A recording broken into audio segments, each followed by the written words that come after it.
అందరూ కూడా తలలు వంచి కళ్ళు మూసుకున్నట్లయితే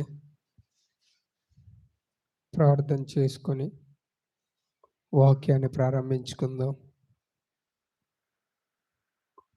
పరిశుద్ధుడు పరిశుద్ధుడు పరిశుద్ధుడు నిత్యం దోతలు చేకొని ఆడబడుతున్న మా కన్న తండ్రి అయిన దేవ, నీ ఘనమైన అతి శ్రేష్టమైన నామానికి వేలాది కృతజ్ఞతాస్తుతులు చెల్లిస్తున్నాం తండ్రి. గడిచిన సమయం మొదలుకొని తండ్రి ఇప్పటి వరకు కాచి కాపాడి భద్రపరిచి నీ యొక్క కృపలో నడిపించిన విధానాన్ని బట్టి వందనాలు తండ్రి. తండ్రి ప్రార్థిస్తున్నాం తండ్రి, నీ కుమారుని యొక్క దైవత్వ విషయంలో నెలకొంటున్న విషయాలను బట్టి సరైన బోధ మరియు సరైన క్రమముగా మేము ఎట్టి విధముగా తండ్రి బోధించబడాలో, ఎట్టి విధముగా మేము నేర్చుకోవాలో, నీ కుమారుని యొక్క ఔన్నత్యము, నీ యొక్క దైవ చిత్తము తండ్రి ఏ విధంగా ఉందో తండ్రి మేము నేర్చుకునితుండగా పరిశుద్ధాత్మ దేవుని యొక్క సహాయాన్ని మీరు మాకు దయచేయండి తండ్రి. చెబుతున్న నాకు, వింటున్న వీరికి తండ్రి మనస్సు అంతటిని ఇక్కడే కుమ్మరించి ప్రతి ఒక్కరికి అర్థమయ్యేటట్లు మీరు మాతో మాట్లాడండి తండ్రి. మీరు మాట్లాడితే మా యొక్క బ్రతుకులు బాగుంటాయి తండ్రి, మా యొక్క జీవితాలు బాగుంటాయి తండ్రి. కనుక తండ్రి మేమందరము కూడా నీ యందు మనస్సుంచి నీ యందు ఆలోచన కలిగింది ఈ యొక్క దైవ చిత్తాన్ని నేర్చుకునేటట్లు గొప్ప భాగ్యాన్ని మీరు మాకు దయచేయమని ఈ చిన్న ప్రార్థన మీ ప్రియుడు మా రక్షకుడైన యేసుక్రీస్తు వారి యొక్క అతి పరిశుద్ధమైన నామంలో అడుగుకుంటున్నాం మా ప్రియపరులకు తండ్రి, ఆమేన్. అందరికీ వందనాలు. దేవుడిచ్చిన సమయాన్ని బట్టి గతించిన వారంలో మనం ఏం నేర్చుకున్నాం? గతించిన వారంలో మనం ఏం నేర్చుకున్నాం? ఆన్సర్ కావాలి నాకు. ఏంటి? క్రీస్తు నిత్యుడు, ఆయన యెహోవా దేవునితో సమానుడు. ఇదంతా కూడా క్రీస్టాలజీ అంటారు. క్రీస్తు యొక్క దైవత్వం ఎలా ఉంది బైబిల్లో, క్రీస్తు దేవుడు ఎలా అయ్యాడు, క్రీస్తు దేవుడు అని అనడానికి రుజువులు ఏంటి, అసలు క్రీస్తును ఎందుకు నమ్ముకోవాలి, క్రీస్తే మనం నమ్ముకోవడానికి గల కారణాలు ఏంటి అన్న విషయాల గురించి మనం అలా చర్చించుకుంటూ వెళ్తున్నాం.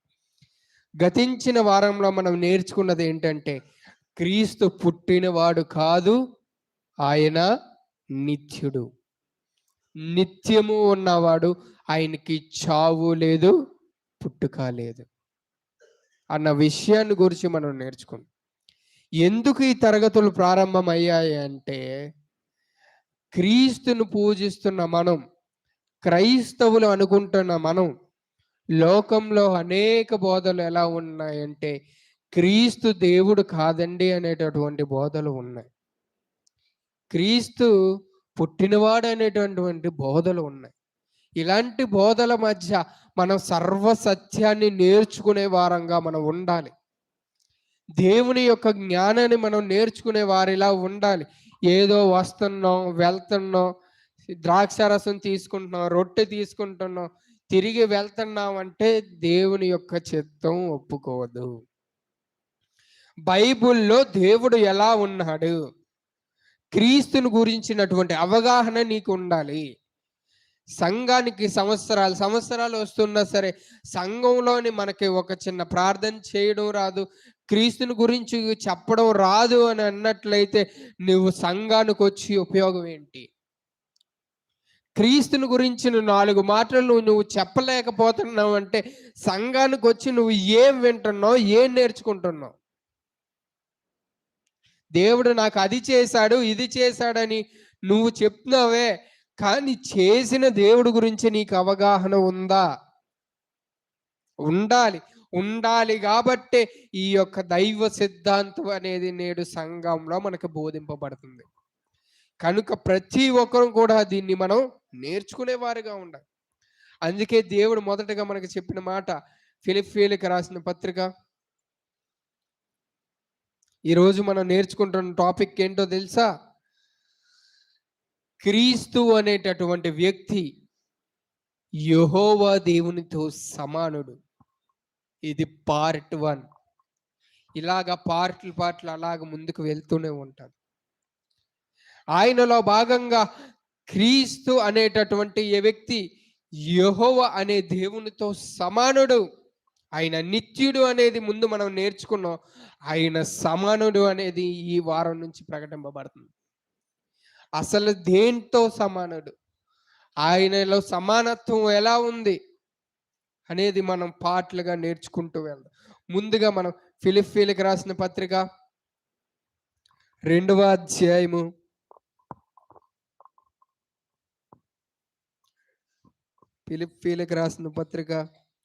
2వ అధ్యాయము 6వ వచనం.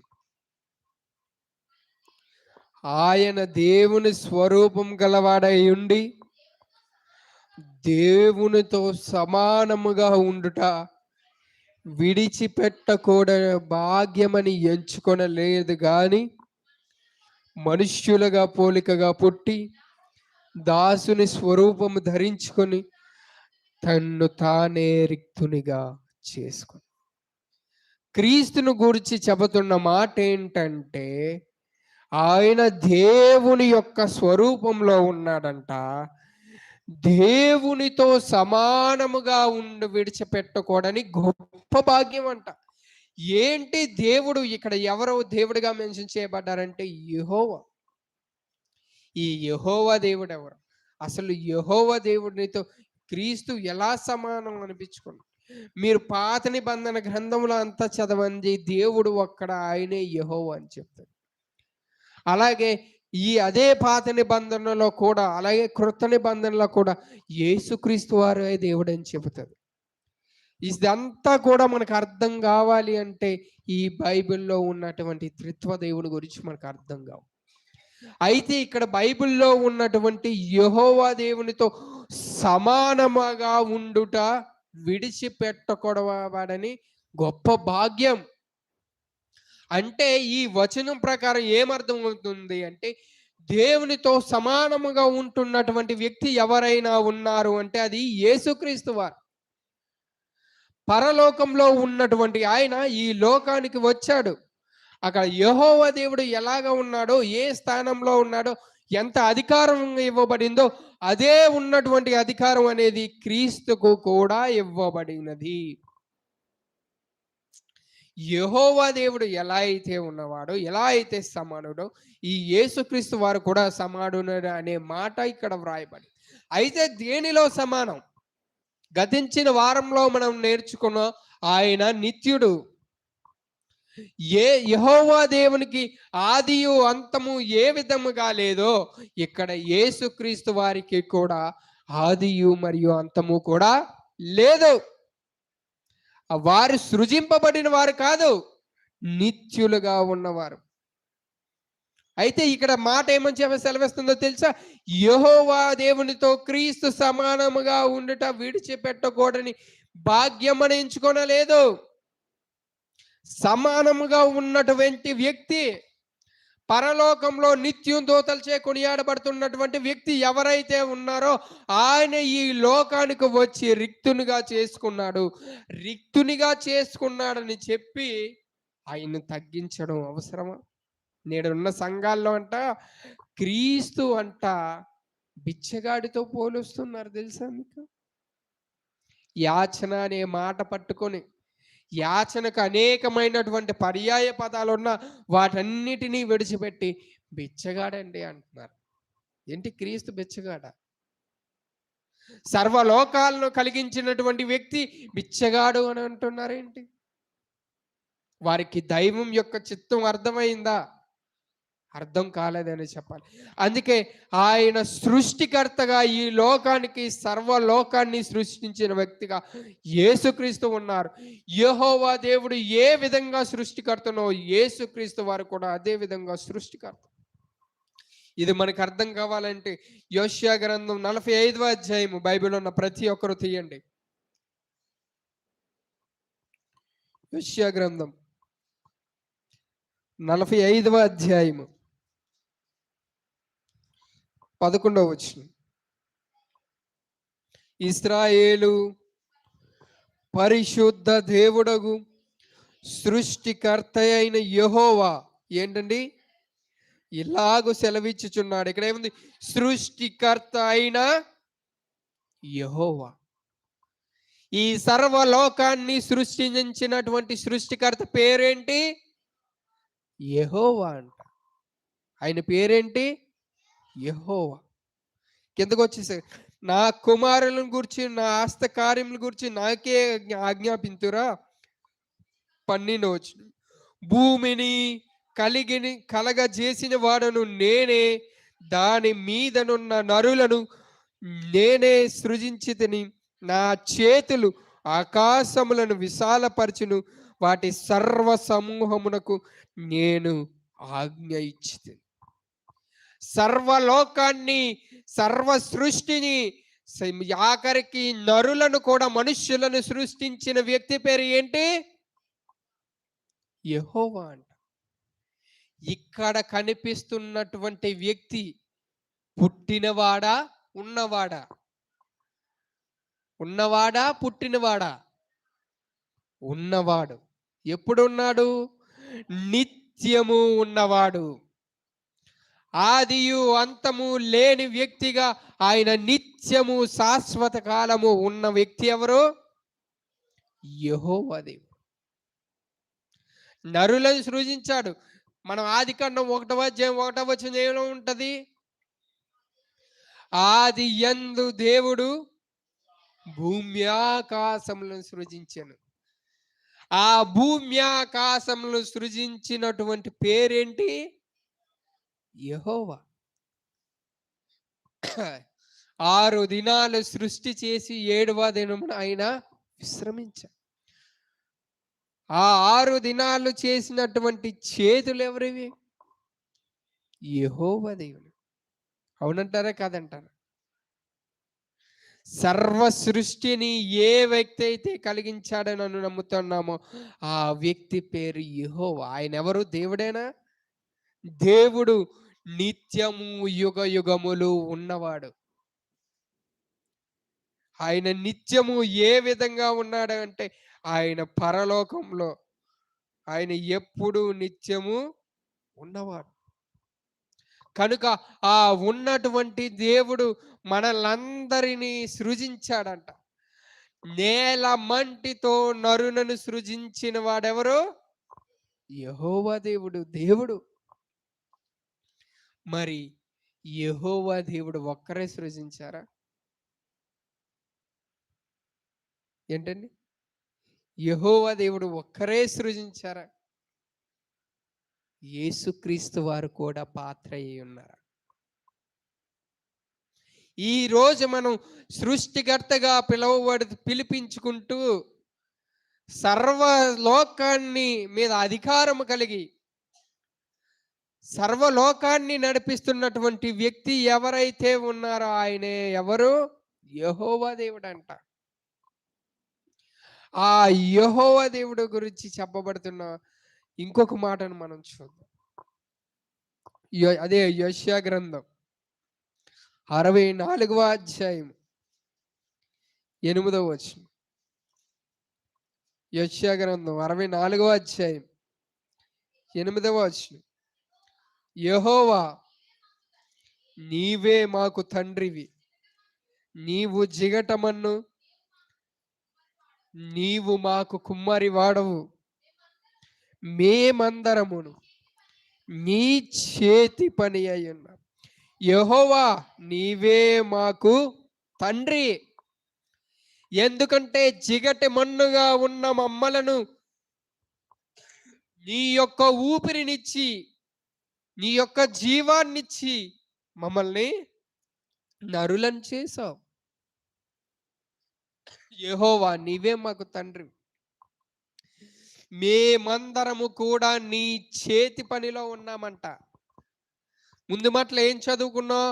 ఆయన చేతులే ఆకాశమును చేశాయి, ఆయన చేతులే నిన్ను నన్ను కలిగించాయి. ఆ దేవుడెవరు? యెహోవా. మరి ఈ సృష్టిని అంతటిని కలిగిస్తున్నంత మాత్రాన యెహోవా దేవుడిగా పిలువబడుతున్నాడే, మరి క్రీస్తు, మనం నమ్ముకున్నటువంటి క్రీస్తు ఈ సృష్టిని కలుగజేయలేదా? యాక్చువల్‌గా ఇక్కడ మనం ఆలోచించవలసింది ఏంటి అంటే, అసలు దేవుడు ఎవరు అనే కాన్సెప్ట్‌కొస్తే బైబిల్ చెబుతుంది యెహోవా అనేటువంటి దేవుడే, ఆయన దేవుడే. యేసుక్రీస్తు కూడా దేవుడే. పరిశుద్ధాత్ముడు కూడా దేవుడే. ఇప్పుడు మనకు ఎంతమంది దేవుళ్ళయ్యారు? ముగ్గురు. బైబిల్‌లో ఎక్కడైనా ముగ్గురు దేవుళ్ళని ఉందా? ఒక్క దేవుడే అని ఉంది. ఒకే ఒక దేవుడు అని ఉంది. అదే బైబిల్ ఇంకొక మాట చెప్పింది ఏంటి అంటే, యేసుక్రీస్తు దేవుడే, యెహోవా దేవుడే, పరిశుద్ధాత్ముడు కూడా దేవుడే. ఇది బైబిల్‌లో ఉన్నటువంటి దైవ చిత్తం, త్రిత్వ సిద్ధాంతం. కానీ మనుషులు ఏం చేస్తున్నారంటే, యెహోవా దేవుణ్ణి ఎక్కువ కనపరుస్తున్నారంట. ఏంటి? యేసుక్రీస్తు వారిని తగ్గించేస్తున్నారు. కానీ ఇదంతా క్రిస్టాలజీ. క్రీస్తు కూడా యెహోవా దేవునితో సమానుడు అని నిరూపించేదే ఈ యొక్క పాఠం. యెహోవా దేవుడు ఇక్కడ ఎలా అయితే సృష్టిని కలిగించి సృష్టికర్తగా ఉన్నాడో, యేసుక్రీస్తు వారు కూడా సృష్టికర్త అని బైబిల్ చెప్తుంది. అదే మనకు అర్థం కావాలంటే కొలస్సీలకు రాసిన పత్రిక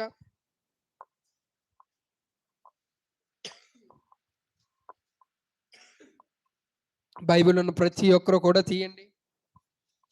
కొలస్సీలకు రాసిన పత్రిక 1వ అధ్యాయము 15వ వచనం. ఆయన కొలస్సీలకు రాసిన పత్రిక 1వ అధ్యాయం 15వ వచనం. ఆయన అదృశ్య దేవుని స్వరూపయై సర్వ సృష్టికి ఆది సంభూతుడై ఉన్నాడు. ఏలయనగా ఆకాశమందున్నవి, భూమి యందున్నవి, దృశ్యమైనవి గాని అదృశ్యమైనవి గాని, అవి సింహాసనములైనను, ప్రభుత్వములైనను, ప్రధానులైనను, అధికారులైనను, సర్వమును ఆయన యందు సృజింపబడును. సర్వము ఆయన ద్వారాను ఆయన బట్టియు సృజింపబడును. ఆయన అన్నిటికంటే ముందుగా ఉన్నవాడు సమస్తమునకు ఆయనే ఆధారభూతుడు అంట. ముందుగా మనం నేర్చుకున్నది ఏంటి? సృష్టి అంతటిని కలిగించిన వ్యక్తి ఎవరు? యెహోవా దేవుడు. నరులను చేతితో నిర్మించినటువంటి దేవుడు ఎవరు? యెహోవా దేవుడు. కానీ ఇక్కడికి వచ్చేసరికి క్రీస్తుని కూడా ఆయన అదృశ్య దేవుని స్వరూపి అయి, అక్కడ దృశ్యంగా కనిపిస్తున్నటువంటి దేవుడు ఎవరో తెలుసా? యెహోవా దేవుడైతే అదృశ్య దేవునిగా ఉన్నటువంటి దేవుడు ఎవరో తెలుసా? యేసుక్రీస్తు వారు. ఆయన అదృశ్య దేవుని స్వరూపి అయి సర్వ సృష్టికి ఆది సంభూతుడుగా ఉన్నాడు అంట. ఈ సృష్టి అంతా కూడా కలగబడింది ఎవరి ద్వారా? యేసుక్రీస్తు ద్వారా కూడా. నేను అడుగుతున్నాను, యేసుక్రీస్తు వారు ఎక్కువ సృష్టి చేశారా, యెహోవా దేవుడు ఎక్కువ సృష్టి చేశాడా? ఎవరు చేశారు? దీనికి ఆన్సర్ ఉండదు. ఇద్దరు సమానముగా, సృష్టిలో సమానముగా ఇద్దరు కూడా దేవుడి యొక్క సృష్టిలో భాగమై ఉన్నారు. ఉదాహరణకు మనకు అర్థం కావాలి.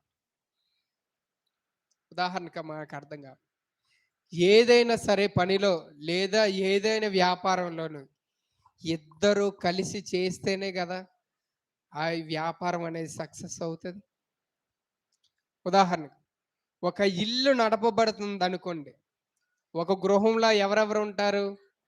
భార్య భర్తలు ఉంటారు. ఇద్దరిలో ఎవరి కష్టం ఎక్కువ అంటే ఏం చెబుతాం? తండ్రి కష్టం అని ఎక్కువ చెప్పేస్తారు చాలా మంది. కానీ ఇరువురు కష్టపడితేనే కదా ఆ గృహ పరిపాలన అనేది చక్కగా జరుగుతుంది. ఒంటరిగా ఉన్నటువంటి ఇండ్లలో చూడండి, ఒకరే ఉంటారు. వాళ్ళని సరిగ్గా జరుగుతాయి. ఒక పని జరిగితే ఇంకొక పని సరిగ్గా జరగదు. భర్తగా ఉన్నటువంటి వ్యక్తి బయటకు వెళ్ళి కష్టపడి జీతమును తీసుకుని వస్తేనే కదా ఇల్లు గడుస్తుంది. తీసుకువచ్చిన జీతాన్ని భార్య తన రెక్కల కష్టంతో వండి వార్చి ఇంట్లో పనులన్నీ చేస్తేనే కదా గృహం నిండుగా అన్ని పనుల మధ్య సాగుతుంది. అలాగే ఈ సృష్టి అంతటిని కూడా కలిగించిన వ్యక్తుల్లో యెహోవా దేవుడు ఎంత సమానుడో ఇక్కడ యేసుక్రీస్తు వారు కూడా అందరూ కూడా సమానుడే. ఆ సృష్టికర్త అయినటువంటి యెహోవా సృష్టి అంతటిని కలిగించాడు. అలాగే యేసుక్రీస్తు వారు కూడా సృష్టి కలిగించాడు. సర్వ సృష్టికి ఆది సంభూతుడు ఆయన. ఆయన ఉన్నవాడు. ఆకాశమందున్నవి గాని భూమి యందున్నవి గాని దృశ్యమైనవి అదృశ్యమైనవి. అదృశ్యమైనవి అంటే మనకి కనిపించే ప్రకృతి ఎంతో ఉంది. మనం ఇక్కడ ఇదే ఊర్లో ఉండిపోతే మనకి ఈ ఊరు మాత్రమే తెలుస్తుంది. కానీ బయట ప్రపంచానికి వెళ్ళి చూడండి. మనం యూట్యూబ్లో లాంటి వాటిల్లో చూస్తాం. రష్యా, ఉక్రెయిన్, అమెరికా ప్రపంచాన్ని చుట్టేసేటటువంటి వ్యక్తులు ఎంతో మంది ఉన్నారు. ప్రపంచంలో నలుమూలల ఎంత గొప్ప సృష్టి ఉందో, లేదా ఎంత గొప్ప సృష్టి అంటే గొప్ప గొప్ప జలపాతాలు, గొప్ప ప్రపంచంలో 7 వింతలు, గొప్ప కట్టడాలు, గొప్ప టెక్నాలజీ, రోబోటిక్ యుగం, ఈ సృష్టి అంతా ఏదైతే ఉందో మనం చూసినవి కొన్ని అదృశ్యమైనవి చాలా ఉన్నాయంట. సముద్రంలో ఎన్ని రకాల చేపలు ఉన్నాయో ఎవరన్నా చెప్పగలరా? ఎన్నో లక్షల రకాల చేపలు ఉన్నాయి. ఎన్నో రకాల గొప్ప ప్రపంచాలు ఉన్నాయి. ఆకాశంలో ఎన్నో రకాల, అక్కడ చాలా పరలోకమంది ఎన్నో జరుగుతున్నాయి. అదృశ్యమైనవి కానీ దృశ్యమైన కానీ, అది ప్రభుత్వాలైన, సింహాసనాలైన, ప్రధానులైన ఆయన యందే సృజింపబడ్డాయి. ఇంతకీ ఎవరైనా ఆయనే క్రీస్తు. నువ్వు ఎవరిని ఎందైతే రక్షణ ఉందని నమ్మావో, ఎవరి ఎందైతే నీకు నిత్య జీవం ఉందని నమ్మావో, నేను పరలోకానికి ఎవరైతే తీసుకెళ్ళగలరో అని నమ్మావో, ఆయన అన్నిటికీ ఆధారభూతుడంట.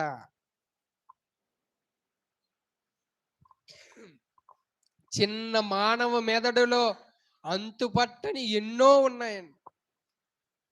మనకి ఏ ప్రాబ్లం వచ్చిందో ఇప్పటికీ కూడా కొందరు సైంటిస్టులు దాన్ని కనిపెట్టలేకపోతున్నారు తొందరగా.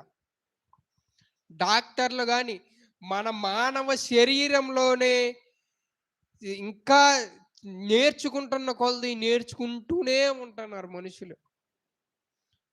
అన్ని పార్ట్ల గురించి వివరించుకుంటూ చెప్పుకుంటే అలాగే ఇంకా నేర్చుకోవాల్సింది చాలా చాలా చాలా ఉన్నాయి ఒక మనిషి బాడీలోనే.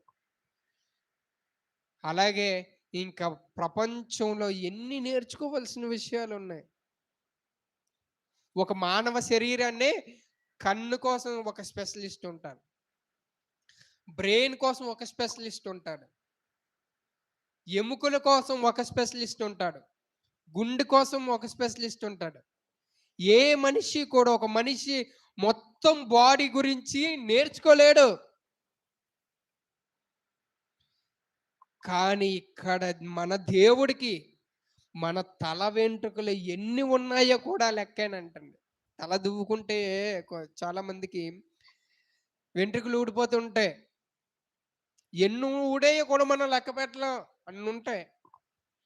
కానీ నీ యొక్క జీవితంలో నీ యొక్క తల వెంట్రుకలు కూడా ఆయనకి లెక్కబడి ఉన్నాయంట. అంత గొప్ప దేవుడండి నీవు నేను నమ్ముకుంటున్నటువంటి దేవుడు. మన క్రీస్తు అంత గొప్పవాడండి, నీవు నేను నమ్ముకున్నటువంటి దేవుడు. మన అవయవములు ఏవైతే ఉన్నాయో దాని పనితీరు ఏంటో అన్నది మనకంటే దేవునికి ఎక్కువగా తెలుసు. ప్రపంచం ఏ విధంగా సృజింపబడిందో ఆయన సృష్టికర్తగా ఉండి అన్నిటినీ పరిశీలిస్తున్నాడు. సృష్టికర్తగా, సృష్టి మీద అధికారంగా యెహోవా దేవునితో సమానంగా యేసుక్రీస్తు వారు ఉన్నారంట. అదే చెప్తుంది. అదే అదే మాట చెప్తూ ఆదికాండం 1వ అధ్యాయం 26వ వచనంలో ఏముంటుందో తెలుసా?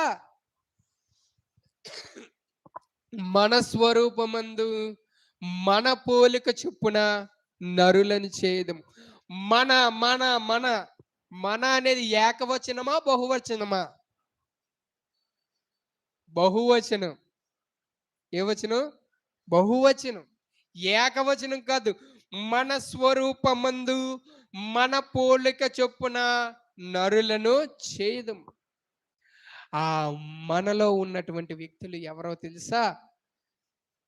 తండ్రి అయిన యెహోవా, యేసుక్రీస్తు, పరిశుద్ధాత్మ దేవుడు.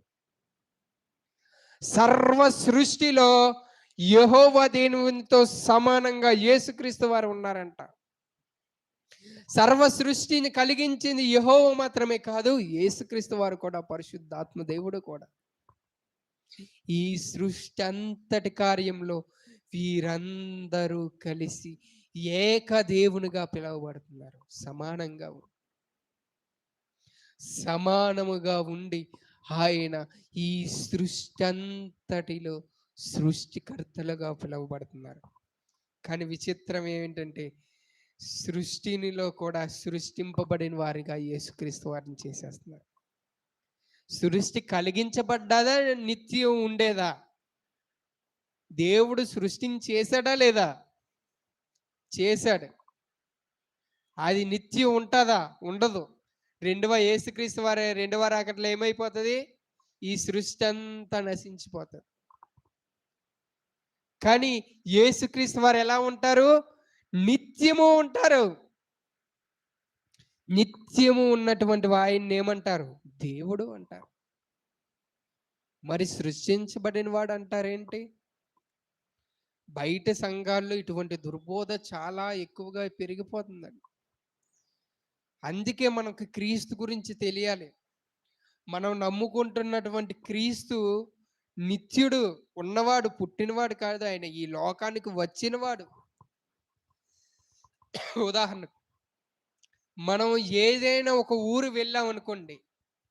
ఒక ఊరు వెళ్ళాం, ఆ ఊరు మనం వెళ్ళాం, మరలా తిరిగి ఎక్కడికి వస్తాం? మరలా మన ఊరికే వస్తాం.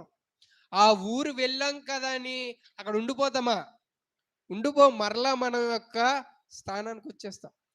అలాగే పరలోకంలో ఉన్నటువంటి దేవుడు ఈ భూలోకానికి ఒక మానవ స్వరూపంలో వచ్చి తన్ను తాను తగ్గించుకొని సిలువ మరణం పొందుకొని మరలా తిరిగి పరలోకానికి ఆరోహణమయ్యాడు. నిత్యుడుగా ఆయన పిలువబడుతున్నాడండి. మనం పక్క ఊరు ఏదో ఒక పని మీద వెళ్తాం. అలాగే యేసుక్రీస్తు వారు ఈ లోకానికి కూడా ఒక పని మీద వచ్చారు. 3.5 సంవత్సరములు ఆయన యొక్క బోధనలతో, ఆయన చేసిన అద్భుత కార్యాలతో అనేకులకు మాదిరికరంగా ఉండి ఆయన నడిపించాడండి. నీవు నేను నమ్ముకున్నటువంటి గొప్పది. సృష్టికర్తగా యెహోవా దేవునితో సమానముగా ఉన్న సర్వ అధికారము కూడా ఆయనకుంది. సృష్టిని కలిగించిన వ్యక్తికి ఆయన మీద అధికారం ఉండదా? ఉంటుంది. నీవు ఒక ఏదైనా వస్తువు కొన్నావు అనుకోండి, ఆ వస్తువు మీద అధికారం ఉంటుందా ఉండదా? ఉంటుందా? ఒక రిమోట్ కొన్నావు నువ్వు, టీవీ రిమోట్, దాని మీద నీకు అధికారం ఉంటుందా ఉండదా? ఉంటుంది. నీకు నచ్చిన ఛానల్ నువ్వు పెట్టుకోవచ్చు, నీకు నచ్చిన నెంబర్ నీవు నొక్కుకోవచ్చు, నీకు నచ్చిన బ్యాటరీలు నువ్వు వేసుకోవచ్చు. అవునంటారా కాదంటారా? లేదా నువ్వు ఒక ఫోన్ కొన్నావు, ఈ కొన్న ఫోన్ మీద నీకు అధికారం ఉంటుందా ఉండదా?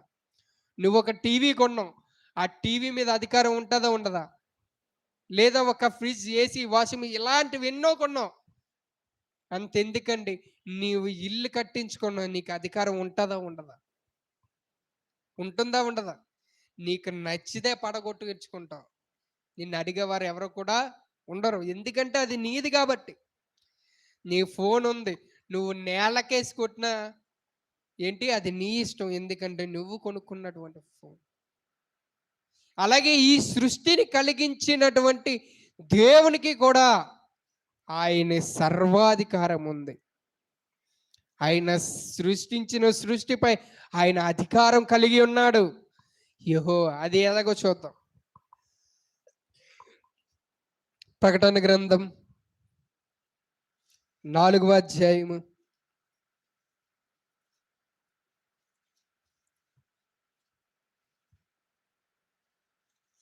బైబిల్ ఉన్న ప్రతి ఒక్కరు తీయండి.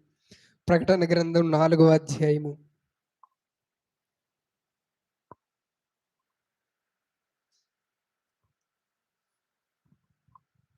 8వ వచనం. ఈ 4 జీవులలో ప్రతి జీవికి 6 రెక్కలు ఉండెను. అవి చుట్టూను రెక్కల లోపటను కన్నులతో నిండి ఉన్నది. అవి భూత వర్తమాన భవిష్యత్ కాలంలో ఉండు సర్వాధికారి అయినటువంటి దేవుడు ప్రభు పరిశుద్ధుడు పరిశుద్ధుడు పరిశుద్ధుడని మానక రాత్రింబగళ్ళు చెప్పుచున్నాడు. ఇక్కడ యోహాను గారికి దర్శనం కలుగుతుంది. ఆ దర్శనంలో అంట అక్కడ ఉన్నటువంటి దేవదూతలు ఏమంటాయో తెలుసా? పరిశుద్ధుడు పరిశుద్ధుడు పరిశుద్ధుడు నిత్యం ఉంటాయంట అని అంటూనే ప్రతిగానాలు చేస్తూ ఉంటాయంట. ఆ దేవుడు ఎవరంట? సర్వాధికారి అంట. ఆయనకి కిందకు వచ్చేసి ఆ సింహాసనం నందు ఆసీనుడై ఉండి యుగ యుగములు జీవించుచున్న వానికి మహిమయు ఘనతయు కృతజ్ఞతాస్తుతులు కలిగించునుగా. కానీ ఆ జీవులు కీర్తించుచుండగా 24 పెద్ద సింహాసనమందు ఆసీనుడై ఉండి వాని ఎదుట సాగిలపడి యుగ యుగములు జీవించుచున్న వారికి నమస్కారము చేయొచ్చు. ప్రభువా మా దేవ, నీవు సమస్తమును సృష్టించి నీ చిత్తమును బట్టి అవి సృజించబడిను, దానిని బట్టి సృజింపబడిన కనుక నీవే మహిమ ఘనత ప్రభావం అర్హుడు అని చెప్పుచూ తమ కిరీటంలో ఆ సింహాసనం మందు ఎదుట వేసి. ఇక్కడ యెహోవా దేవునికి ఇవ్వబడినటువంటి అధికారం ఏంటో తెలుసా? ఆయన సర్వానికి అధికారం అంట. ఎవరు? యెహోవా దేవుడు సర్వాధికారి. ఈ యొక్క రెఫరెన్సెస్ దేని గురించి చెప్తుందంటే దేవుడికి ఉన్నటువంటి ఔన్నత్యాన్ని గురించి చెప్తుంది. ఆ దూతగాన ప్రతిగానాలతో ఆనాడు యోషియాకి కూడా దర్శనంలో కూడా దూతలందరూ కూడా పరిశుద్ధుడు పరిశుద్ధుడు పరిశుద్ధుడని పొగుడుతూనే ఉన్నాయంట. ఇక్కడ కూడా ప్రకటన గ్రంథంలో ఒక దేవుడి గురించి పరిశుద్ధుడు పరిశుద్ధుడు అని అక్కడ ఉన్నటువంటి 24 మంది పెద్దలు కూడా నీవే సృష్టికర్తవు, నీవే సర్వానికి అధికారం అని ఆయన్ని పొగుడుతూనే ఉన్నాయంట. ఆయనకి మనకు అధికారం ఉంది. మన ప్రాణం తీయడానికి అధికారం ఉంది, మన ప్రాణం పోయడానికి కూడా ఆయనకి అధికారం ఉంది. ఈ రోజు నీవు నేను ఇలా పుట్టి ఉన్నాము అంటే దానికి కారణం దేవుడు మనకు పెట్టినటువంటి భిక్ష. అది మనకు పెట్టినటువంటి భిక్షలో మనం ఆయన్ని ఏం చేయవారంగా ఉండాలి? ఆయన నిత్యం స్తుతించాలి అంట. అందుకే యేసుక్రీస్తు వారు అంటారు, కలిగి ఉన్నది ఏదియో ఆయన లేకుండా కలగలేదు. క్రీస్తు వారిని గురించి చెప్పిన మాట, ఈ సృష్టి అంతా కలిగింది ఎవరి ద్వారా? యేసుక్రీస్తు ద్వారా. యోహాను రాసిన పత్రిక 1వ అధ్యాయం 3వ వచనంలో ఉంటది, కలిగి ఉన్నది ఏదియు ఆయన లేకుండా కలగలేదు. ఇంతకీ ఎవరైనా? నీవు నేను నమ్ముకుంటున్నటువంటి యేసుక్రీస్తు సర్వాధికారిగా యెహోవా దేవుడు ఎలా అయితే పిలువబడుతున్నాడో అలాగే క్రీస్తు కూడా అలాగే పిలువబడుతున్నాడు. ప్రకటన గ్రంథం 5వ అధ్యాయము 13, 14. 13వ వచనం. అంతటా పరలోకమునందు భూలోకమందును భూమి క్రిందను సముద్రములోను ఉన్న ప్రతి స్పష్టము అనగా వాటిలోనున్న సర్వమును సింహాసనాసీనుడై ఉన్నవానికి గొర్రెపిల్లకు స్తోత్రముయు ఘనతయు మహిమయు ప్రభావములు యుగ యుగములు కలుగునుగా అని చెప్పగా వింటిని. ఆ 4 జీవులు ఆమేన్ చెప్పగా ఆ పెద్దలు సాగిలపడి నమస్కారం చేసి. దాని ముందు వచనం ఏం చదువుకున్నాం? యేసుకి తండ్రి అయిన యెహోవా యొద్ద ఏ విధంగా అయితే పెద్దలు సాగిలపడ్డారో ఇక్కడ కూడా పెద్దలు అంట సాగిలపడ్డారు అంట. ఆయనకి ఏంటంట, ఆయన వధింపబడిన గొర్రె పిల్ల. ఇక్కడ వధింపబడిన గొర్రె పిల్ల ఎవరు? మన కొరకు బలి అయిన వారి గొర్రె పిల్లగా బలి అయినటువంటి వ్యక్తి ఎవరు? క్రీస్తు. యేసుక్రీస్తే కదా మన కొరకు మన ప్రాణాల నిమిత్తం ఒక గొర్రె పిల్లగా వధింపబడ్డారు. అలాగే ఐశ్వర్యమును, జ్ఞానమును, బలమును, ఘనత, స్తోత్రములు పొందనర్హుడని గొప్ప స్వరంతో చెప్పగలండి. అంతటి పరలోకమునందు గాని భూమి క్రిందను సముద్రములోను ఉన్న ప్రతి స్పష్టము ఆయనలో వాటిలో సర్వనము సింహాసనాసీనునై ఉన్నటువంటి గొర్రె పిల్లకు స్తోత్ర గానాలు చేస్తున్నాయి. పరలోకంలో జరుగుతున్నటువంటి సీన్ ఏంటో తెలుసా? అక్కడ ఉన్నటువంటి 24 పెద్దలు మరియు అక్కడ ఉన్నటువంటి దేవదూతలు అన్నీ కూడా ఈ తండ్రి అయిన యెహోవాని మాత్రమే కాదు, యేసుక్రీస్తు వారిని కూడా పరిశుద్ధుడు పరిశుద్ధుడు అని ప్రతి గాన స్తోత్రములు చెల్లించుకుంటున్నాయంట. ఎందుకంటే ఆయన సర్వాధికారి. ప్రతి వాని మోకాళ్ళు కూడా ఆయన నామంలో వంగాలంట. అదే మాట చెప్తున్నాడు. ఫిలిప్పీలకు రాసిన పత్రిక 2వ అధ్యాయము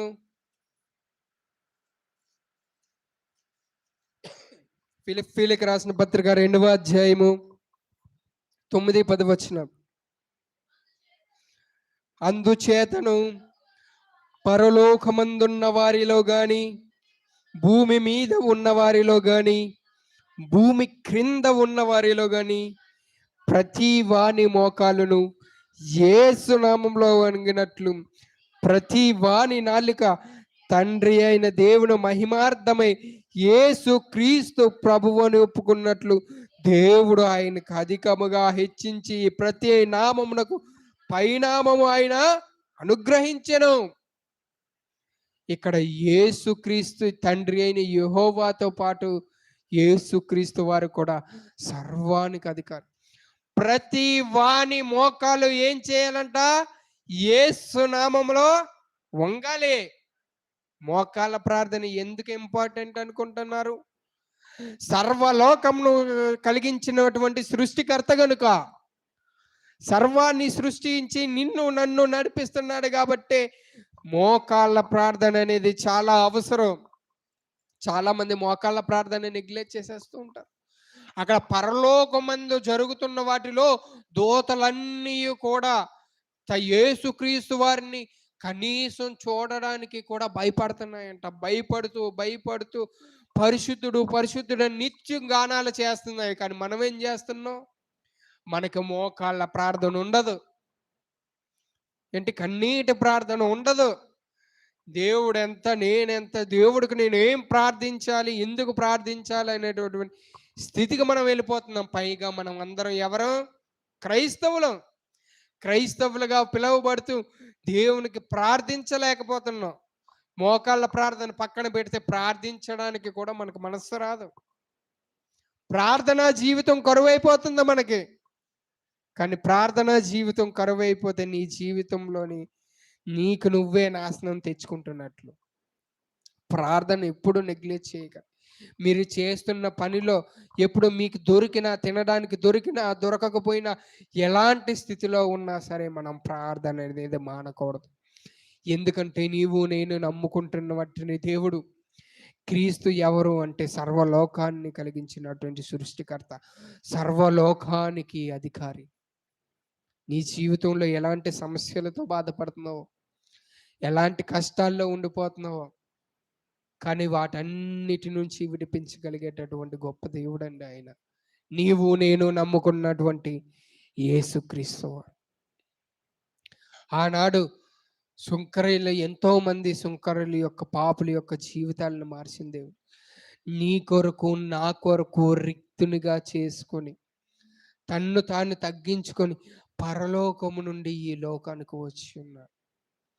ఆ కలువరిగిరిలో తమ చేతులకు, నీవు నేను చేస్తున్న చేతులతో చేస్తున్న పాపముల కొరకు ఆయన చేతులకు మేకులు కొట్టబడ్డాయి. నీవు నేను చేస్తున్న పాపపు ఆలోచనల కొరకు ఆయనకు ముళ్ళ కిరీటం నుండి రక్తం కారింది.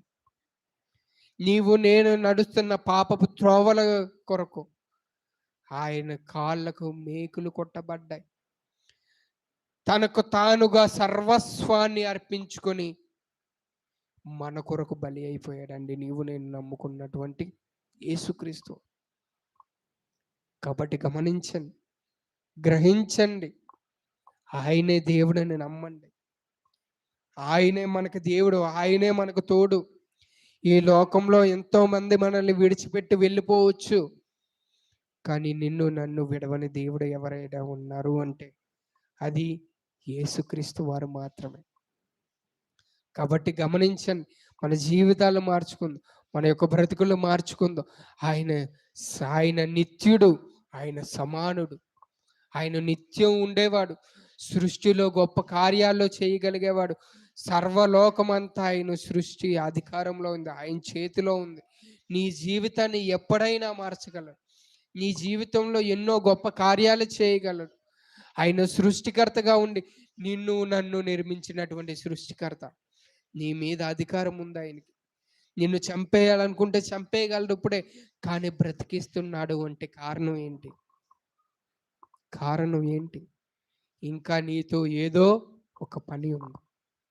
ఆ పనిని మనం చేసి ఆయన కొరకు బ్రతికి నిత్య లోకానికి వెళ్ళాలని మనందరం కూడా ఆయన్ని వేడుకుందామని కళ్ళు మూసుకొని ప్రార్థన చేసుకుందాం. పరిశుద్ధుడు అయినటువంటి మా గొప్ప పరలోకపు తండ్రి, నీ ఘనమైన అతి శ్రేష్టమైన నామానికి వేలాది కృతజ్ఞత ఆస్తుతి చెల్లిస్తున్నాం. గడిచిన సమయం మొదలుకొని తండ్రి ఇప్పటి వరకు కాచి కాపాడి భద్రపరిచి నీ యొక్క కృపలో నడిపించిన విధానాన్ని బట్టి వందనాలు. అవును తండ్రి, నీవు సృష్టికర్త అవుతాడు. సృష్టికర్త అయిన మిమ్మల్ని మేము తెలుసుకుని ఉన్నాము తండ్రి. మేము తెలుసుకున్నామేమో తండ్రి, మా జీవితాల్లో దీన్ని గ్రహించి మేము నడుచుకునేటట్లు సహాయం దయచి మా యొక్క బ్రతుకులు మార్చండి తండ్రి, మా యొక్క జీవితాలు మార్చండి. ముల్లోకాలను ఏ విధంగా పరిపాలిస్తున్నారు తండ్రి, మమ్మల్ని పరిపాలించండి. మా జీవితానికి అధికారిగా ఉండి తండ్రి, మీరే మా యొక్క జీవితాన్ని నడిపించండి తండ్రి. అలాగే విన్న వీరి తండ్రి ఏ ఒక్కరు కూడా విడిచిపెట్టకుండా తండ్రి వాటిని గ్రహించి మనస్సులో ఉంచుకొని అనేకులకు మాదిరికరంగా బ్రతికే బ్రతుకును దయచేయమని ఈ చిన్న ప్రార్థన మీ ప్రియుడు మా రక్షకుడే యేసుక్రీస్తు వారి యొక్క అతి పరిశుద్ధమైన నామములో వేడుకున్నాం మా పీపర్లకు తండ్రి. ఆమేన్. అందరికి వందనాలు.